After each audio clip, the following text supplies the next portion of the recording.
If x is a random variable, then we defined the variance of this random variable by defining z as x minus mu squared, the square deviation of x from its expected value mu, and then we define the variance of x as the expected value of z. If x is a random vector of dimension n by 1, then we define the expected value of x, which we also call mu, as the n by 1 vector. Expected value x1, expected value xn. So let's do the next logical step, and that is to define the variance of a random vector of dimension n by 1. In this case, it doesn't make sense to define z as x minus mu squared, because x minus mu will be an n by 1 vector, and we can't square vectors. So we do something else. We define z as x minus mu. This is n by 1. And then we multiply that by x minus mu transpose. This is 1 by n, which means that this new random variable z will be n by n. From this, we can define the variance of a random vector simply as the expected value of z. Written without the intermediate random variable z, the variance of x is the expected value of x minus mu transpose. So if x has dimension n by 1, the variance of x will have dimension n by n. Its content is very important. The variance of x will be an n by n matrix of constants. At position 1, 1, it will have sigma 1 square, which is the variance of the first random variable. The variance of x1. On position 2, 2, it will have sigma 2 square, the variance of x2, and so on. It will have all the variances along the diagonal, all the way down to sigma n square, being the variance of xn. At position 1, 2, it will have sigma 1, 2, which is the covariance between x1 and x2, followed by the covariance between x1 and x3, all the way to the covariance of x1 and xn. On the second row, first column, it will have the covariance between x2 and x1, all the way to sigma n1, the covariance between xn and x1. So this will be the composition of the variance matrix of x. Note that we have variances along the diagonal, and we have all possible covariances in the off-diagonal position. These are covariances. All the off-diagonal elements in the lower left part will be exactly the same as the elements in the upper right part. For example, this will be the same as this. The covariance between x1 and x2 is the same as the covariance between x2 and x1. This will be the same as this, and so on. So the variance of x must be a symmetric matrix. It's not hard to understand why the elements of the variance matrix are precisely these elements. Let's go back to the random variable z that we defined.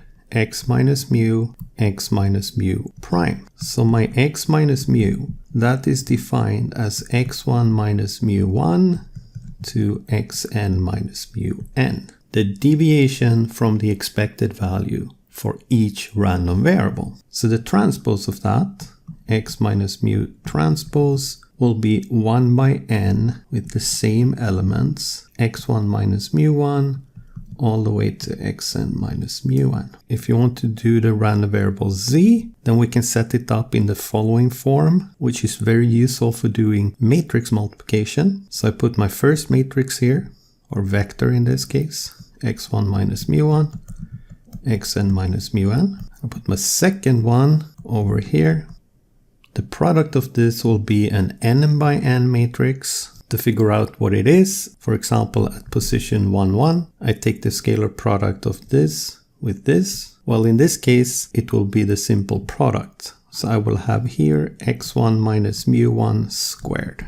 In this, we'll do the first row here, the second column here. This one will be x1 minus mu1, x2 minus mu2. Need to move this in a little bit. Here I will get this row, this column, x2 minus mu2, x1 minus mu1.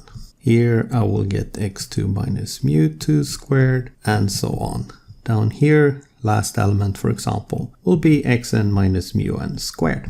So if I take the expected value of z, I need to take the expected value then of this n by n matrix. If we look at this, we see that in position 1, 1, I need to take the expected value of x1 minus mu1 squared. Well, that is precisely the definition of the variance of x1. So that's sigma 1 squared.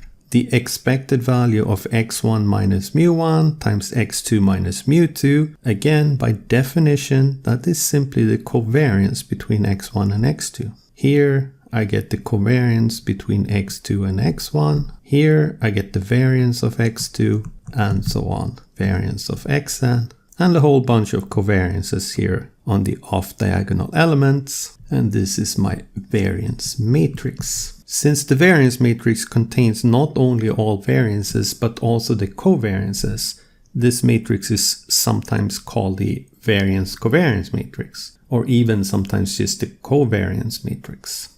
So we have two very important variance results. The first one is the formula for the variance of C prime x. We recognize C prime x as a linear function of the random variables in x. This is just a random variable, c1 x1 to cn xn. This can be simplified to C prime variance of x times c. Proving this is pretty straightforward.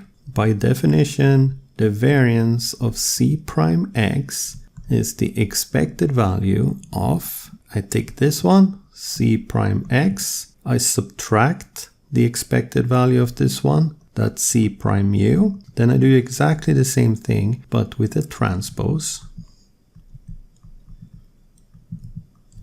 That's the definition of the variance of C prime x. C prime x minus C prime mu, that's the same thing as C prime x minus mu. So C prime x minus C prime mu transpose, that's the transpose of this, C prime x minus mu transpose. Remember, when we do the transpose of a product, we have to reverse the positions. So this becomes x minus mu transpose, and then the transpose of C prime, which is just C. So put this in there, we have the variance of C prime x is the expected value of C prime x minus mu